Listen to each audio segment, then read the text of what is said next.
আমি ও তুমি, আমরা, এটা কি দ্বন্দ্ব বলো তো? এটা একশেষ দ্বন্দ্ব। এইরকমভাবেই আমরা সমাজকে সহজভাবে শিখে নেব। তাহলে আমরা মূল প্রসঙ্গে চলে যাই, বেশি কথা না বাড়িয়ে। প্রথমেই আমরা চলে যাব সমাস বিষয়টি কি সেটা নিয়ে একটা ছোট্ট আলোচনায়। আলোচনাটা যত সংক্ষেপে পারি করার চেষ্টা করব, তোমরা একটু ধৈর্য ধরে শুনো আর আমার বলা কথাগুলো একটু নোটস করে রেখে দিও। প্রথমেই আমরা কতগুলো ছোট ছোট প্রশ্ন নিয়ে আলোচনা করব, সেগুলো আগে বলে দিয়ে নিই। যেমন সমাস শব্দের অর্থ কী? সমাস মানে সংক্ষেপ। সমাস করতে গেলে যে বিষয়গুলো আমাদের সামনে আসে, তার মধ্যে যে শব্দগুলোর সঙ্গে আমরা পরিচিত হই সেগুলো হলো সমাস, সমাসবদ্ধ পদ, ব্যাস বাক্য, পূর্বপদ, উত্তরপদ, সমসমান পদ, এই শব্দগুলোর সঙ্গে আমরা পরিচিত হই। আমরা প্রথমেই এই শব্দগুলো সম্বন্ধে বিস্তৃত আলোচনা করব। যেমন সমাস শব্দের অর্থ কী? সমাস শব্দের অর্থ সংক্ষেপ। এবার চলে আসি ব্যাস বাক্যের ব্যাস শব্দের অর্থ কী? ব্যাস শব্দের অর্থ হলো বিস্তার। ব্যাস মানে বিস্তার। যেহেতু সমাসবদ্ধ পদটাকে ব্যাস বাক্যের মাধ্যমে বিস্তারিত আলোচনা করা হয়, তাই ব্যাস হলো বিস্তার। এটা কিন্তু অঙ্কের ব্যাস নয়, বৃত্তের ব্যাস নয়, এটা সমাসের ব্যাস। এবার আমরা চলে আসব উদাহরণের মাধ্যমে, একটা উদাহরণের মাধ্যমে বাদবাকি বিষয়গুলো আমরা আলোচনা করব। তোমরা যারা আগ্রহী তারা এই উদাহরণটা লিখে বিষয়টা যদি খাতার মধ্যে টুকে নাও তাহলে সুবিধা হবে বুঝতে। যেমন ধরো, আমরা প্রথমে বলছি সমাস কাকে বলে। সমাস কিছুই না, সমাস হচ্ছে কি একটা ছোট্ট পদকে সেটাকে দীর্ঘায়িত করা বা সেটাকে বিশ্লেষণ করা, এটাই হলো সমাস, আর কিছুই না। এবার এটাকে আমরা আলোচনা করি। যেমন ধরো, আমি একটা দ্বন্দ্ব সমাস নিয়ে আলোচনা করছি। রাম ও সীতা, এটা সমাসবদ্ধ করলে হয় রাম সীতা। এখানে রাম সীতা যখন আমরা বলছি, রাম সীতাটা কিন্তু একটা মাত্রায় হবে। রাম সীতা আমরা একসঙ্গে লিখবো, এক মাত্রায় হবে বলতে একসঙ্গে লিখবো রাম সীতা কথাটা। এবার এই রাম সীতা এটা হলো সমাসবদ্ধ পদ। এটার ব্যাস বাক্য হলো রাম ও সীতা। রাম ও সীতা, এই রাম ও সীতা হলো ব্যাস বাক্য। ব্যাস বাক্যকে আমরা আর কি নামে চিনি? বিগ্রহ বাক্য, সমাস বাক্য। ব্যাস বাক্যকে আমরা কি বলি? বিগ্রহ বাক্য বলি, সমাস বাক্য বলি। গেল। এবার ব্যাস বাক্যের মধ্যে আমাদের দেখতে হবে প্রথমে কোন পদটা আছে। ব্যাস বাক্যের মধ্যে প্রথমে আমরা দেখছি ব্যাস বাক্য কি বললাম? রাম ও সীতা, এটা হলো ব্যাস বাক্য। ব্যাস বাক্যে প্রথম পদটা আছে রাম, তাহলে ওটা হলো পূর্বপদ। আর পরের পদটা আছে সীতা, সুতরাং ওটা হলো উত্তরপদ। এইবার রাম আর সীতা, রাম পূর্বপদ, সীতা উত্তরপদ। এই উত্তরপদ আর পূর্বপদ দুটোকে একসঙ্গে বলা হয় সমসমান পদ। এই পূর্বপদ আর উত্তরপদ দুটোকে একসঙ্গে বলা হয় সমসমান পদ। উত্তরপদের আরেক নাম হলো পরপদ। উত্তরপদের আরেক নাম কি? পরপদ। এই গেল সমাসের পুরো বিষয়টা। আর একটা উদাহরণ দিয়ে বলি। যেমন ধরো, বিনা পানিতে জাহার। বিনা মানে একটা বাদ্যযন্ত্র, পানি পয়াকার মূর্ধন্যয় হস্যি পানি, পানি মানে হাত। বিনা পানিতে জাহার, তার মানে হলো বিনা পানি। এই বিনা পানি শব্দটা আমরা কি অর্থে ব্যবহার করি? দেবী সরস্বতীকে বোঝাতে বিনা পানি কথাটা ব্যবহার করা হয়। এই বিনা পানি হলো সমাসবদ্ধ পদ। এই বিনা পানি শব্দটাকে যে বিশ্লেষণ বাক্যের মাধ্যমে ব্যবহার করছি সেটা হলো বিনা পানিতে জাহার। এই বিনা পানিতে জাহার হলো ব্যাস বাক্য। এই বিনা পানিতে জাহার এই ব্যাস বাক্যের প্রথম পদ হলো বিনা, আর দ্বিতীয় পদ বা উত্তর পদ হলো পানি। তাহলে বিনা পানিতে জাহার প্রথম পদ বা পূর্বপদ হলো বিনা, আর উত্তর পদ বা পরপদ হলো পানি। তাহলে বিনা পানিতে জাহার, এটা হলো ব্যাসবাক্য বা বিগ্রহ বাক্য বা সমাস বাক্য। এর মধ্যে বিনা পূর্বপদ, পানি, উত্তরপদ। এই পূর্বপদ এবং উত্তরপদকে একসঙ্গে বলা হয় সমসমান পদ। গেল। এইবার প্রত্যেকটা আমি সংজ্ঞা একটু বলে দিচ্ছি। যেমন ধরো, সমাস কাকে বলে? যে বিশ্লেষণ বাক্যের মাধ্যমে একটি পদকে বা সমাসবদ্ধ পদকে ব্যাখ্যা করা হয়, সেটাই সমাস। পূর্বপদ কি? ব্যাসবাক্যের মধ্যে থাকা প্রথম পদকে পূর্বপদ বলে। আর উত্তরপদ কি? ব্যাসবাক্যের মধ্যে অবস্থিত পরের পদকে উত্তরপদ বা পরপদ বলে। সমসমান পদ কি? ব্যাসবাক্যে অবস্থিত পূর্বপদ ও উত্তরপদকে একত্রে সমসমান পদ বলে। গেল। সমাস শব্দের ব্যুৎপত্তি কি? ব্যুৎপত্তি মিনস তার প্রত্যয়জাত রূপটা যেটা। সম পূর্বক অস যোগ অ। সম বানান কি? দন্তস্ব ময় হসন, এটা একটা উপসর্গ। পূর্বক, পূর্বক কথাটা লিখতে হয় না, পূর্বকের একটা চিহ্ন আছে, সেটা একটা বিয়োগ চিহ্নের মতো। পূর্বক। অস, অস হচ্ছে একটা ধাতু। অ দন্তস্বয় হসন, অস যোগ অ, অটা হচ্ছে প্রত্যয়। এই নিয়ে হলো সমাস। সম পূর্বক অস ধাতু যোগ অ প্রত্যয়। সম উপসর্গ, অস ধাতু, অ প্রত্যয়, এই নিয়ে হলো সমাস। তাহলে গেল সমাস। ব্যাসবাক্য কি? যে বাক্যের মাধ্যমে সমাসবদ্ধ পদকে বিশ্লেষণ করা হয় তাই হলো ব্যাসবাক্য। ব্যাস শব্দের অর্থ কি? ব্যাস শব্দের অর্থ বিস্তার। এই মোটামুটি গেল। এবার যে কোশ্চেনটা খুব ইম্পর্টেন্ট, সেটা হলো সন্ধি ও সমাসের পার্থক্য। এক্ষেত্রে বইয়ে অনেক পার্থক্য থাকে, কিন্তু অত পার্থক্য লাগে না। সহজ করে, মানে আমি বিষয়টা সহজ করেই বলতে চাইছি। দুটো পার্থক্য মোটামুটি তোমরা করলেই হয়ে যাবে। দুটো পার্থক্য বলছি। 1 নম্বর পার্থক্য হচ্ছে সমাস পদের মিলন, সন্ধি বর্ণের মিলন। সমাস পদের মিলন, সন্ধি বর্ণের মিলন। যেমন ধরো, রাম ও সীতা। রাম একটা পদ, সীতা একটা পদ, দুটো মিলে হলো রাম সীতা। আর সন্ধি বর্ণের মিলন। যেমন ধরো, মহা যোগ আশয় মহাশয়। এখানে মহার আ, আশয়ের আ যোগ আ সমান আকার হলো। আ যোগ আ সমান আ, সেই আটা আকার হয়ে পূর্বপদের শেষ বর্ণে যুক্ত হলো। তাহলে এখানে বর্ণের মিলন হলো সন্ধি। আরেকটা আমরা উদাহরণ দিতে পারি। সমাসে বিভক্তি থাকে না। সমাসে ব্যাসবাক্যের বিভক্তি সমাসবদ্ধ পদে থাকে না। একমাত্র অলোপ অলোপ বা অলোক সমাসে ব্যাসবাক্যের বিভক্তি সমাসবদ্ধ পদে থেকে যায়। কিন্তু বাদবাকি সমাসে সমাসের বিভক্তি ব্যাসবাক্যের বিভক্তি সমাসবদ্ধ পদে থাকে না। কিন্তু সেক্ষেত্রে সন্ধির বিভক্তি কিন্তু থেকে যায়।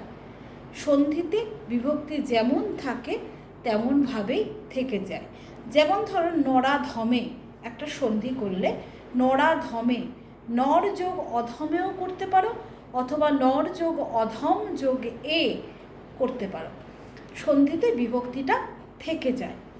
এই গেল সমাস আর সন্ধির মোটামুটি পার্থক্য। এই দুটো পার্থক্য উল্লেখ করলেই যথেষ্ট। আর সমাসের ক্ষেত্রে অলোপ সমাসের একটা উদাহরণ দিয়ে দিই। যেমন ধরো, হাতে ও পায়ে হাতে পায়ে, হাতে ও পায়ে হাতে পায়ে। আমরা যদি ব্যাসবাক্য দেখি, হাতে ও পায়ে, হাতে হাত যোগ এ, পায়ে পা যোগ এ, তাহলে ব্যাস বাক্যের মধ্যে হাতে ও পায়ে, ব্যাস বাক্যের মধ্যে হাতের সঙ্গে এ বিভক্তি আছে, পায়ের সঙ্গে এ বিভক্তি আছে। আর সমাসবদ্ধ পদে হাতে পায়ে ও ক্ষেত্রেও বিভক্তি কিন্তু রয়ে গেল, হাতে পায়েই থেকে গেল।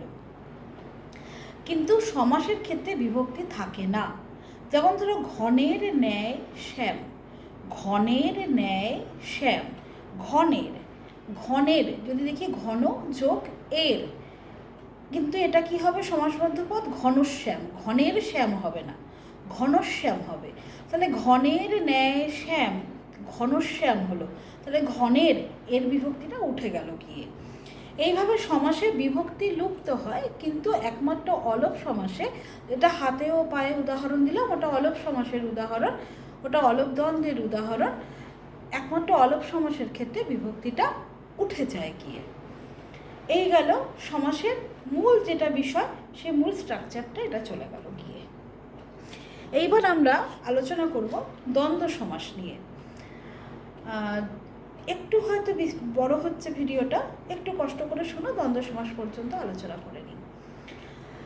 দ্বন্দ্ব সমাস কি? দ্বন্দ্ব কথাটার অর্থ লড়াই, কিন্তু সমাসের ক্ষেত্রে দ্বন্দ্ব মানে মিলন। এই দ্বন্দ্ব সমাস বেশ অনেকগুলো ভাগে ভাগ করা হয়। এক্ষেত্রে প্রথমেই মাথায় রাখতে হবে, দ্বন্দ্ব সমাসের ক্ষেত্রে একমাত্র দ্বন্দ্ব সমাসেই দুইয়ের বেশি পদ ব্যাস বাক্যে এবং সমাসবদ্ধ পদে থাকে। একমাত্র দ্বন্দ্ব সমাসেই দুইয়ের বেশি পদ ব্যাস বাক্যে এবং সমাসবদ্ধ পদে থাকে। যেমন ধরো, এবং দ্বন্দ্ব সমাসের ক্ষেত্রে সংযোজক অব্যয় বা কনজাংশন, সংযোজক অব্যয় বা কনজাংশন হিসাবে এবং ও ব্যবহার করা হয়ে থাকে। ম্যাক্সিমাম ক্ষেত্রেই ও কথাটাই ব্যবহার করা হয়, ম্যাক্সিমাম ক্ষেত্রে ও কথাটাই ব্যবহার করা হয়, ও ব্যবহার করা হয়। যাই হোক, এবার চলে আসি দ্বন্দ্ব সমাসে। দ্বন্দ্ব সমাসে প্রথমেই আসবে সমার্থক দ্বন্দ্ব। সমার্থক দ্বন্দ্ব কি? সমার্থক মানে সম অর্থ বিশিষ্ট, মানে একই অর্থের। এক্ষেত্রে কি হবে? একই অর্থের দুটো পদের মধ্যে সমাস হবে। যেমন ধরো মামলা ও মোকদ্দমা। মামলা ও মোকদ্দমা এগুলো মোটামুটি কাছাকাছি অর্থ বিশিষ্ট বা প্রায় সমান অর্থ। আবার ধরো হাট ও বাজার, আবার ধরো কাঙাল ও গরিব। মামলা ও মোকদ্দমা, মামলা মোকদ্দমা, হাট ও বাজার, হাট বাজার, কাঙাল ও গরিব, কাঙাল গরিব, এইরকমভাবে সমার্থক দ্বন্দ্ব হয়ে থাকে, কারণ এইগুলো মোটামুটি একই অর্থ বিশিষ্ট। সমার্থক দ্বন্দ্বের পরে গেল বিপরীতার্থক দ্বন্দ্ব। বিপরীতার্থক দ্বন্দ্ব কি? এর থেকে বিপরীতার্থক মানে তোমরা বুঝতেই পেরেছো, বিপরীত অর্থ বিশিষ্ট। বিপরীতার্থক দ্বন্দ্বে বিপরীত শব্দের মধ্যে দ্বন্দ্ব সমাস হবে। যেমন ধরো শীত ও গ্রীষ্ম। শীতের বিপরীতটা কি? শীতের বিপরীত গ্রীষ্ম, বা গ্রীষ্মের বিপরীত শীত। তাহলে শীত ও গ্রীষ্ম, শীত গ্রীষ্ম। বুঝতে পারছো তো, নাকি বুঝতে পারছো না? বুঝতে না পারলে বলো। যাই হোক, আমি তো আপ্রাণ চেষ্টা করছি বোঝানোর, না খুব একটা এন্টারটেইন করতে পারছি না, তবু চেষ্টা করছি বোঝানোর, এন্টারটেইন খুব একটা করতে পারছি না। যাই হোক, শীত ও গ্রীষ্ম, শীত গ্রীষ্ম।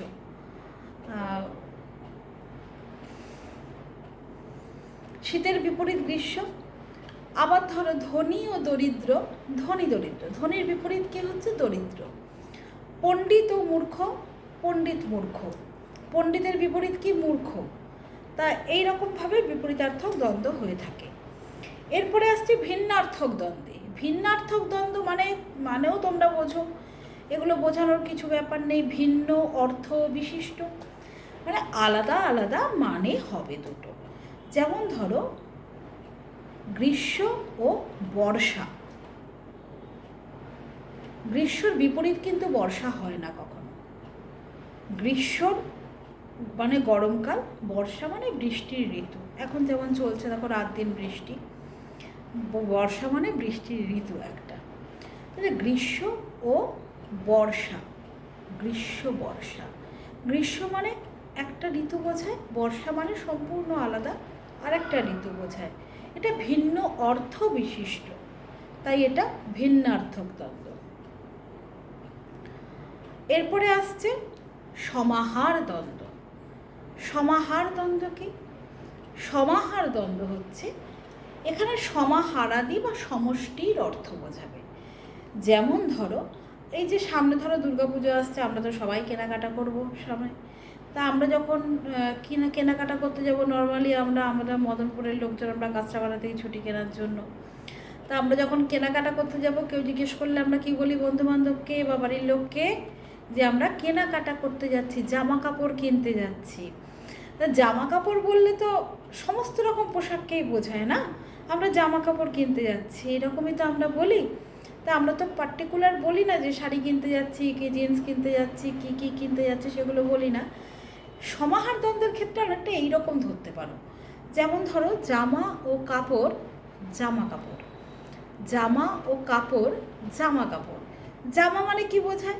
জামা মানে সে ছেলেদের জামা হতে পারে, মেয়েদের জামা হতে পারে, শুধু জামাকেই বোঝানো হয়। কিন্তু আবার দেখো, কাপড় বললে শুধু কাপড়কেই বোঝানো হতে পারে, শুধু কাপড়কেই বোঝায়। সেটা কাপড় মানে শাড়ি, শুধু কাপড়কেই বোঝায়। সেটা ছিট কাপড় হতে পারে, শাড়ি হতে পারে, এই ধরনের হতে পারে। কিন্তু যদি জামা কাপড় বলি তাহলে কিন্তু সমস্ত রকম পোশাককে বোঝানো হয়। তার মানে জামা কাপড় শব্দটা সমস্ত রকম পোশাক বোঝাতে বা সমাহার অর্থ বোঝাতে বা সমষ্টির অর্থ বোঝাতে ব্যবহার করা হয়। তাহলে সমাহার দ্বন্দ্ব কখন হয়? যখন পার্টিকুলার কোনো কিছুকে বোঝাচ্ছে না। যেমন জামা কাপড় শব্দটা দিয়ে যেমন পার্টিকুলার জামা বা কাপড়কে বোঝানো হলো না, কিন্তু যখন জামা ও কাপড় হলো তখন পার্টিকুলার জামা এবং কাপড়কে বোঝানো হলো। কিন্তু যখন জামা কাপড় বলছি তখন আলাদা আলাদা করে কোনো কিছুকে বোঝানো হলো না, তখন কি করা হলো? তখন একসঙ্গে সমস্ত কিছুকে বোঝানো হলো। এই গেল সমাহার দ্বন্দ্ব।